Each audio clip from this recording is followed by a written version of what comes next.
नमस्ते। सम्पूर्ण नेपालीहरुमा 14 अञ्चल 75 जिल्लाका एकै फूलबारी, त्यही फूलबारीमा फुलेका फुलौं हामी नानाथरी। जय जननी जन्मभूमि।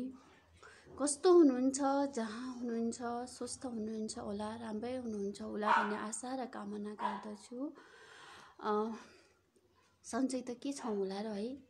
छाती दुखिरहेको छ, आँखा रसाइरहेको होला, कति पीडा भइरहेको होला हामीलाई, कतै ओकै हुनुहुन्छ होला, कतै सुरा र सुन्दरीको तालमा रमाउँदै हुनुहुन्छ होला, घरभित्रै बसेर जुवा तास रक्सी मासुमा मस्त हुनुहुन्छ होला, कतै यति खान पाए पनि अलिकति बल आउँथ्यो कि भनेर घिसिँदै हुनुहुन्छ होला।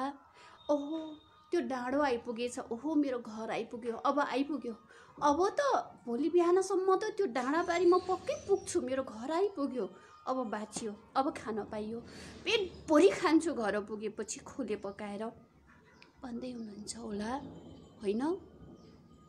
कतै लकडाउन खुल्छ अनि यो काम गरेर फलानुको ऋण तिर्छु, फलानुको कोठा भाडा तिर्छु भन्दै पनि हुनुहुन्छ होला होइन। आज वैशाख 9 गते म जन्मिएको दिन, यस धरतीमा मैले पाइला टेकेको दिन, यहाँहरुमा आज मलाई लाइभ आउन मन लाग्यो। खै किन अर्को वर्ष कसले देखेको छ र देशको हालत यस्तै हो, केही भन्न सकिँदैन। र कति नेपाली दाजुभाइ तथा दिदीबहिनीहरू लकडाउन खुलेदेखि, सरकारले बोलाएदेखि आफ्नै जन्मभूमिमा पाइला टेकौँला भनेर बसिरहनु भएको होला, विदेशमा, खाडीमा विशेष गरेर त। त्यो सरकारलाई के थाहा छ र खाडीको पीडा? त्यो सरकारले पीडा बुझ्ने भएको भए त आज यो अवस्था हुने नै थिएन। 4 वर्ष जुन खाडीको पीडा मैले भोगे, भोकमरी नेपाली भन्ने बिल्ला भिरेर आए र खाडीमा गरेको दुःख अनि जवानीसँग गरेको जुन त्यो लिलामी, मेरो जवानी, मेरो पाखुरी लिलामी गरेको जुन प्रमाणपत्र क्यान्सर लिएर आएको थिएँ, आखिर यो गाला रातो छन्जेल र यो पाखुरी बलियो छन्जेल मात्रै विदेश हुने हो? मरिसकेपछि त आफ्नै नेपाल चाहिँदो रहेछ, आफ्नै माटो चाहिँदो रहेछ र त अहिले त त्यो पनि नसिब भएन के। मेरो नेपाली दाजुभाइ तथा दिदीबहिनीहरूलाई त्यो पनि नसिब भएन, त्राही भयो।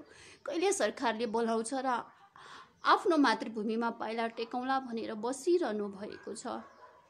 तर उहाँहरूलाई के थाहा, नेपालमा मरेको मान्छेले शासन चलाइरहेको छ। मरेको मुर्दाले जुन पशुपतिमा पोल्दै धन सम्पत्तिको लोभले देश चलाउन पुगेको, गाउँमा भैँसी चलाउँदै सत्ता हत्याउन पुगेको मान्छेले हजुरहरूको पीडा बुझ्लान् र आशा गरेर बस्नुहुन्छ। बस पशुपतिनाथलाई सम्झेर बस्नुहोस्, केही न केही त उपाय पक्कै हुनेछ, केही न केही उपाय पक्कै आउनेछ।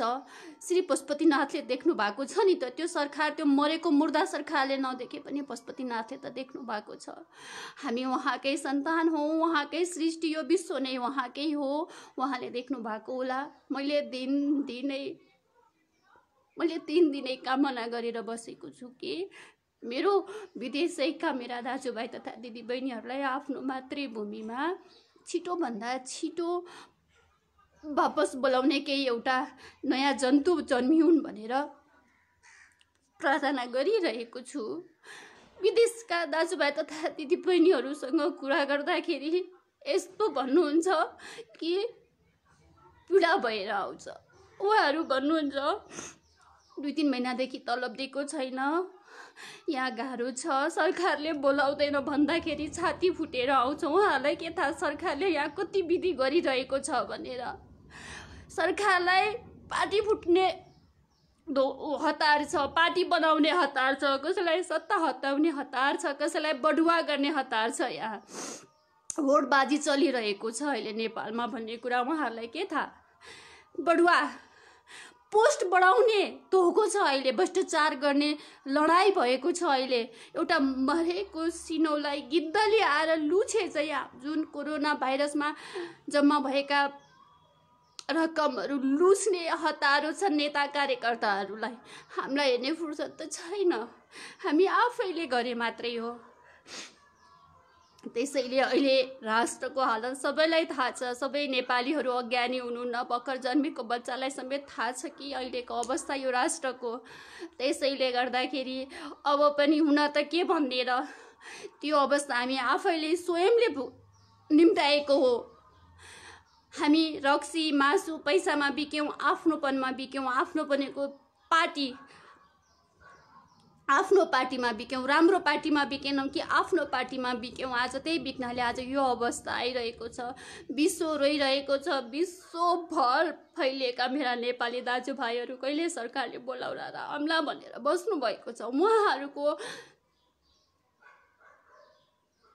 कुरा सुन्न धेरै पीडा भएर आउँछ मलाई।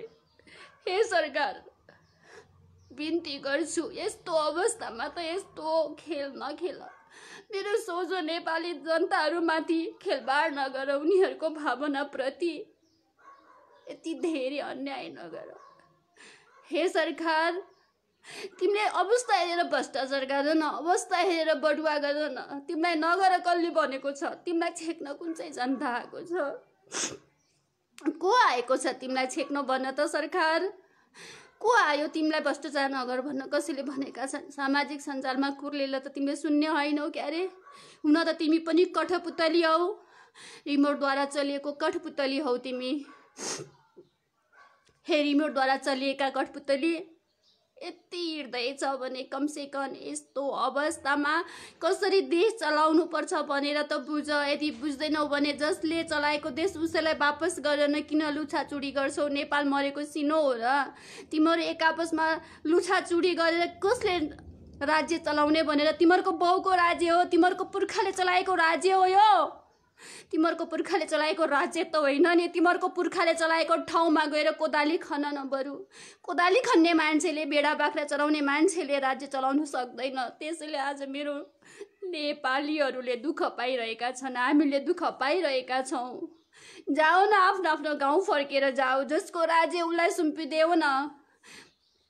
उनलाई मात्रै थाहा छ कि यो राज्य कसरी चलाउने भनेर। जसको पुर्खादेखि यो राज्य चल्दै आएको थियो उनलाई मात्रै थाहा हुन्छ यो राज्य कसरी चलाउने हो भनेर। तिमीहरूले जान्दैनौ।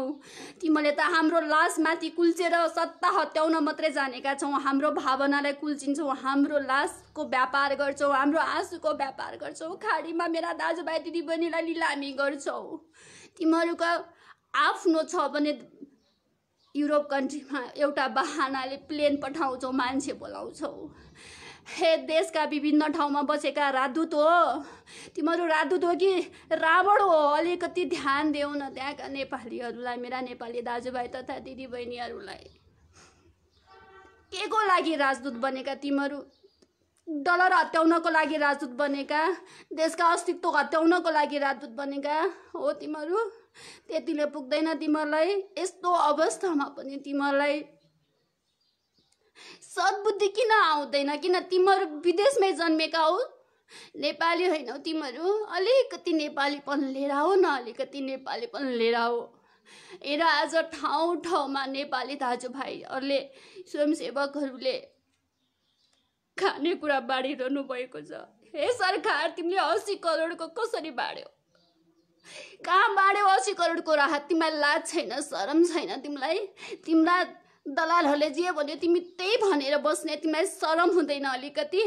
80 करोडको राहत कहाँ बाँड्यौ सरकार तिमीले? मेरा नेपालीहरू आधा त बोके बसिरहेका छन्, आधालाई विदेशदेखि दाजुभाइ तथा दिदीबहिनीहरूले पैसा पठाएर यहाँका केही सङ्घ संस्थाहरूले पैसा खानेकुरा बनाएर बाँडिरहनु भएको छ। सरकार तिमीले कहाँ बाँड्यौ 80 करोडको राहत? शरम छैन? ठुक्क सरकार, तिमी त बरु सत्ता छोडिदेऊ के? तिमी चलाउन जान्दैनौ, बोल्न जान्दैनौ भने नबोल के? तिमी नबोल, नगर। जसको राज्य, जसको कुर्सी उसैलाई सुम्पिदेऊ। हानथाप गरेर नबस। हामी नेपालीमाथि यति धेरै। नेपालीहरू अब त जाग न, अब त जाग। राजसत्ता फ्याँकेको पाप लाग्दैछ हामीलाई। अब त जाग। राजा भनेको त्यो व्यक्ति हो जसको पुर्खाले राज्य चलाउँदै आएको छ। राजा भनेको त्यो व्यक्ति हो। यो मन्दिर हो, नेपाल एउटा मन्दिर हो। मन्दिरलाई कसरी संरक्षण गर्नुपर्छ भन्ने कुरा राजालाई मात्रै थाहा हुन्छ। भान्सामा खानेकुरा कसरी पकाउने, छोराछोरीलाई खानेकुरा कुन मनपर्छ भनेर थाहा पाउने आमा मात्रै हो। त्यसैले हे नेपाली जनता हो, आँखा उगार, आँखा उगार। अझ पनि समय बाँकी छ। नेपाल बचाऊ अनि हामी बाँचौँला नि। नेपालै छैन भने त के बाँच्छौ तिमीहरू? नेपाल सिद्धिसक्यो, सकिसक्यो नेपाल। हेर कस्तो थियो 15 वर्ष 20 वर्ष अगाडि, कस्तो थियो, अहिले कस्तो भयो। राजा वीरेन्द्र मरेको र हामीले राज संस्था फ्याँकेको हामीलाई पाप लागेको छ। राज संस्था फ्याँक्दाखेरि तिमीहरू उफ्रेका थियौ होला नि, कोही त खुबै, ज्ञानेन्द्र चोर देश चोर भनेर। आज के अवस्था भइरहेछ? तिमीहरूको नेताहरूले के गरे? खै तिम्रा टाउकीहरूले के गरेर देखाए? गर्न त गरेका छन्, कतिपय अलिअलि राम्रो काम गरेका छन्, टालटुल पारेका छन्। एउटा दमिनी आमाले थाङ्नो टाले जस्तो टालटुल चाहिँ पारेका छन्, अलिअलि राम्रो काम पनि गरेका छन्। तर राष्ट्रलाई हेर, अहिले आपत्ति विश्व रोइरहेको बेला, विश्व त्राही त्राही पल्टेको बेलामा त तिम्रा नेता, तिम्रा टाउके, तिम्रा के भन्छ त्यो, तिमीहरूका पशुपतिनाथ भनौँ न, तिमीहरूको पशुपतिनाथ त नेताहरू नै हो नि। पशुपतिनाथलाई त लत्याउँछौ। त्यस कारणले गर्दा आज के अवस्था भइरहेको छ? आँखाले टुलु टुलु त हेर्या छ नि? छैन र? छ नि। कानले सुन्या पनि होला, आँखाले देखा पनि होला, यो पनि त दुखेको होला, यहाँ नि त हृदय होला नि। छैन, तिमीहरूको अझ पनि गुणगान गाउँछौ, अझ पनि ट्याप्प छोप्छौ त्यो कालो पात्रलाई। ट्याप्प मिल्ने हो नि तिमीहरू खोल लगाउँथ्यौ सुन र चाँदीको त्यो कालो पात्रलाई। अब त ध्यान देऊ न, यस्तो अवस्थामा त ध्यान देऊ। यति भए पनि शरम मान्नु पर्दैन यस्तो अवस्थामा, जुन अवस्थामा भन्नै सक्दैन मलाई यहाँ दुखेर आउँछ भन्दाखेरि हजुरहरू आफै ज्ञानी हुनुहुन्छ, ध्यानी हुनुहुन्छ, थाहा छँदैछ पापको घैँटो धेरै भरिएपछि पोखिँदैछ। केही नाश हुनको लागि पाप पनि त बढ्दै जानु पर्यो नि, होइन? त्यसैले गर्दाखेरि पाप बढ्दैछ देशमा। अझै हामीलाई राज संस्था फालेको पाप लाग्दैछ। आज वीरेन्द्र सरकारलाई धेरै सम्झिरहेको छु,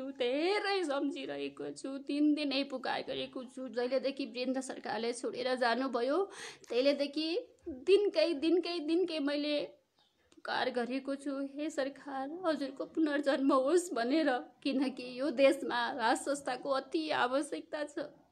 हामी जस्तो गरिब जनताले भोकभोकै मर्ने दिन हट्नेछ राज संस्था आयो भने, र एउटा सिनापोल खान नपाएर जनता रुन पर्दैन। यो मलाई राम्रोसँग थाहा भएको कुरा हो। केही समय, केही वर्ष राज संस्थामा बसेको जुन राजाले नेपाली हुँ भनेर परिचय दिनुभयो, उहाँ म जन्मिँदा राज संस्था थियो, राज संस्था बुझे, राज संस्थालाई पुजे, राज संस्थालाई नै यहाँ सजाए। त्यहाँभन्दा अरूलाई मैले केही गर्न सकिनँ। देश निकाला गरे पनि, मलाई मारे पनि मारुन्, यो देशमा राज संस्थाको अति आवश्यकता छ।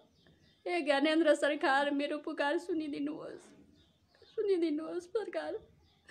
हजुरको पुर्खाले आर्जेको यो देशलाई आज तहस नहस बनाउँदैछन्। मेरो ज्ञानेन्द्र सरकार, हजुर आउनुहोस्। हजुरलाई बोलाइरहेको छौँ हामीले। हजुरका जनताले हजुरलाई धेरै पर्खिरहेका छन्। ज्ञानेन्द्र सरकार हजुर आउनुहोस्। हजुरको मन्दिर तहस नहस भइसक्यो। हजुरको जनताले धेरै दुःख पाइसके सरकार। हजुर आउनुहोस्, आफ्नो कुर्सी, आफ्नो जनता सम्हाल्नुहोस्। होइन भने हाम्रो केही अस्तित्व रहने छैन। हे मेरो ज्ञानेन्द्र सरकार, कहाँ हुनुहुन्छ? यस्तो अवस्थामा हजुर आउनुहोस्। मेरो नेपाली दाजुभाइलाई कहिले सरकारले बोलाएर आफ्नो मातृभूमिमा जाउँला भनेर बस्नु नपरोस् सरकार। मेरो नेपाली जनताहरूलाई धेरै रोइरहेका छन्। विदेशी दाजुभाइ तथा दिदीबहिनीसँग कुरै गर्न मन लाग्दैन। अब सरकार, आज मेरो जन्मदिनको दिन हजुरलाई पुकार गरिरहेको छु।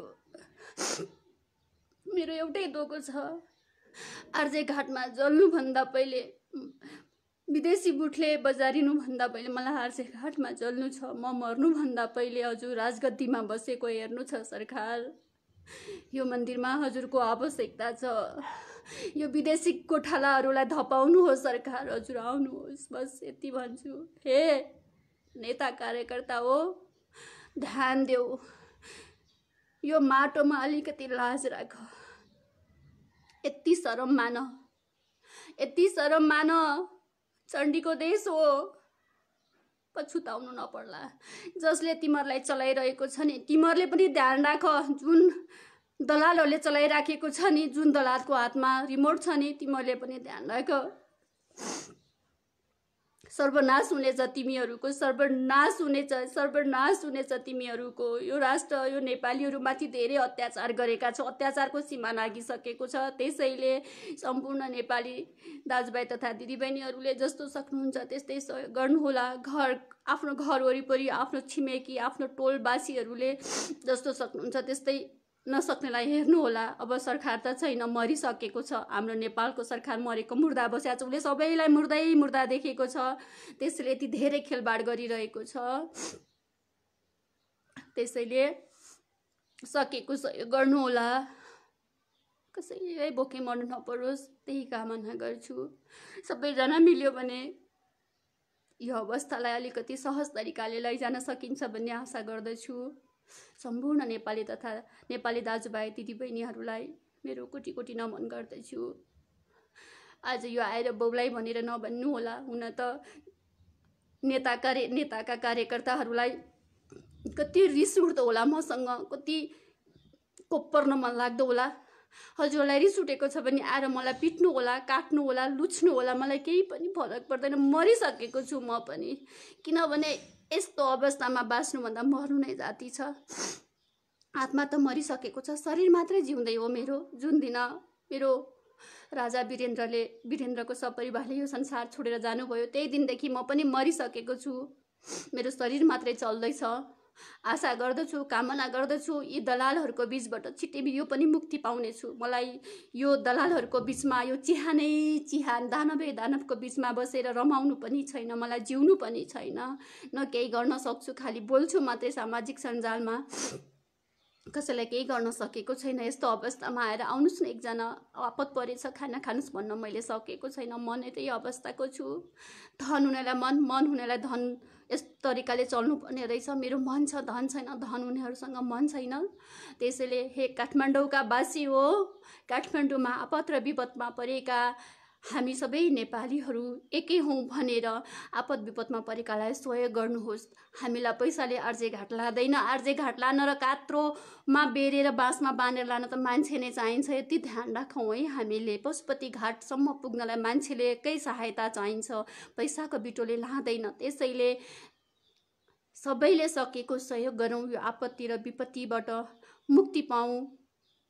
हे माँ दुर्गा, हे पशुपतिनाथ, नेपाल र नेपालीलाई सद्बुद्धि दिएर नेपाल र नेपाली र यो विश्वको रक्षा गर्नुहोस् भन्दै मैले अनजानमा मन दुखाएको छु। कसैको नेतालाई गाली गरेर मन दुखेको छ भने क्षमा दिनुहोला।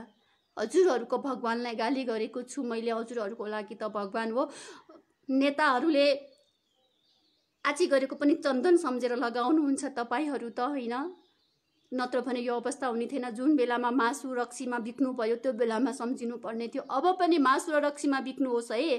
हुन त आपत्ति बिर्सिहाल्नुहुन्छ। 72 साल बिर्सिएर अहिले यो अवस्था आइरहेको छ। 72 साल बिर्सिनु भयो, अब यो 76 साल 77 साल पनि बिर्सिनुहोस् र अर्को चुनावमा सर्लक्क बिक्नुहोस् तपाईहरू र भएको बचे कुचेको अलिकतिलाई पनि सिद्ध्याउनुहोस्, नष्ट पार्नुहोस्। भोलि मरिसकेपछि विदेशीले मरेको लासमा राख्दैन, आफ्नै माटोमा पठाउँछ। यो पनि ध्यान राख्नुहोस्। कात्रो त्यति धेरै महँगो पनि हुँदैन, त्यो पनि ध्यान राख्नुहोला। र सम्पूर्ण नेपालीहरूमा नेपालीपन झल्कियोस्, नेपाली भएर बाँच्ने हिम्मत आओस् र जसले नेपालीपन बिर्सिनु भएको छ सम्पूर्णलाई नेपालीपन याद आओस्। हे पशुपतिनाथ, सम्पूर्ण नेपालीपनको सम्झना दिलाइदिनुहोस् र मेरो सरकार, मेरो जीवित देवता, मेरो जीवित नारायणलाई छिटोभन्दा छिटो राजगद्दीमा देख्न पाऊँ, यही नै कामना गर्दछु। 14 अञ्चल 75 जिल्लाका एकै फुलबारी, त्यही फुलबारीमा फुलेका फुल हौँ हामी सारा नेपाली। त्यसै गरी सुवास छर्न सिकौँ र नेपालीपन झल्काउँ, नेपाली भएर बाँचौँ। नमस्ते, जय जननी जन्मभूमि।